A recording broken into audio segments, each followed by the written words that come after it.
I'm David Smith and this is Valley Mole, the show that digs in and around Silicon Valley, searching for insights into technology news stories, the patent wars, and the business of startups. Facebook filed for a $5 billion IPO this week. Did they jump or were they pushed? Let's look at why Facebook really had to register with the SEC and how registration with the SEC is a big step towards IPO, so they may as well IPO at the same time. The Securities Exchange Commission in the United States, the SEC, was set up to enforce the securities regulations that came in place in the 1930s after the Wall Street crash. And those regulations were set up to protect US investors. And the way they protect investors is primarily by forcing companies to register with the SEC and to provide accurate information to the SEC and therefore to other investors, to the shareholders, so that the shareholders, those mom and pop investors all over the United States, can base their investment decisions on accurate information, and disclosure by the companies of all accurate information is required by the SEC. Registration means filing annual and quarterly reports with the SEC. Doesn't necessarily mean selling shares. You can register and you can actually start filing your reports with the SEC without raising shares in an initial public offering IPO. Now, one of the other aspects of registering with the SEC is that the Sarbanes-Oxley corporate governance regulations attach to companies that are registered reporting companies. Now, the Sarbanes-Oxley regulations are quite expensive for companies to administer. They create a lot of administrative burden on the companies, and people have estimated the cost can be at least on average $1.7 million a year just to comply with Sarbanes-Oxley. But for larger companies like Facebook, the costs are significantly higher.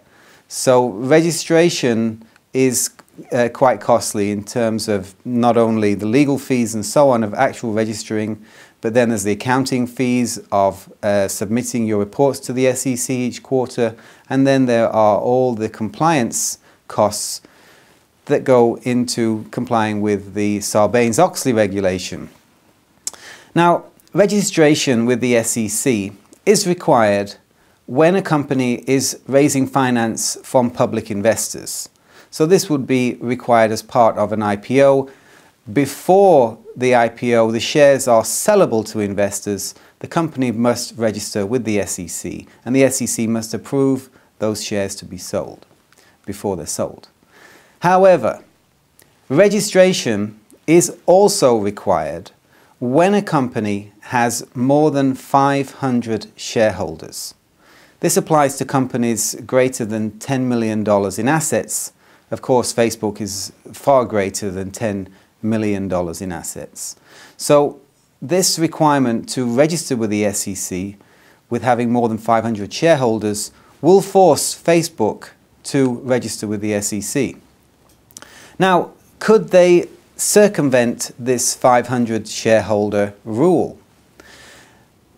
Lawyers may argue, and this has been done in the past, they try to combine several shareholders into a single record holder. And the record holder is what the SEC regulation requires. There has to be, as soon as you hit 500 record holders, then you trigger the requirement to register. So this is kind of a way of circumventing the SEC's regulation, but the SEC will clamp down on this. They are clamping down on this. The SEC is expert at removing any loopholes from the regulation. So if Facebook tries to argue that 100 shareholders are really only one shareholder because they're actually all combined and they're only processed as one record holder, then the SEC is not going to stand for that for very long, and it's just a matter of time before Facebook is forced to register with the SEC. So Facebook has to report. If it's forced to report, it might as well IPO, because IPO is just a registration with the SEC combined with a sale of shares to the public. So Facebook was forced to register. The financials are now open to public scrutiny. There are no secrets that could be held back to protect Facebook from its competitors and so on. The information has to be made available to the public and has to be accurate. So it's now a reporting company, and there are very few secrets that can be held back by Facebook about its business, because investors need to know.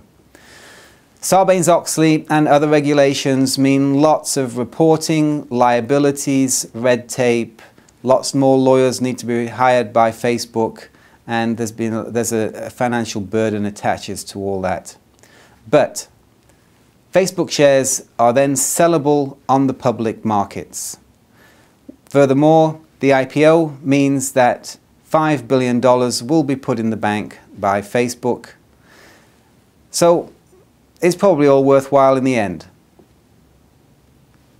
We'd like to thank the sponsors of Valymole. Tynex, the full-service patent broker operating the world's largest patent and technology trading exchange. SVBS Silicon Valley Business School, providing unique educational materials and resources to students and teachers of entrepreneurship and technology commercialization. And ValueMyPatent.com, the only place to go for rapid, realistic patent appraisals.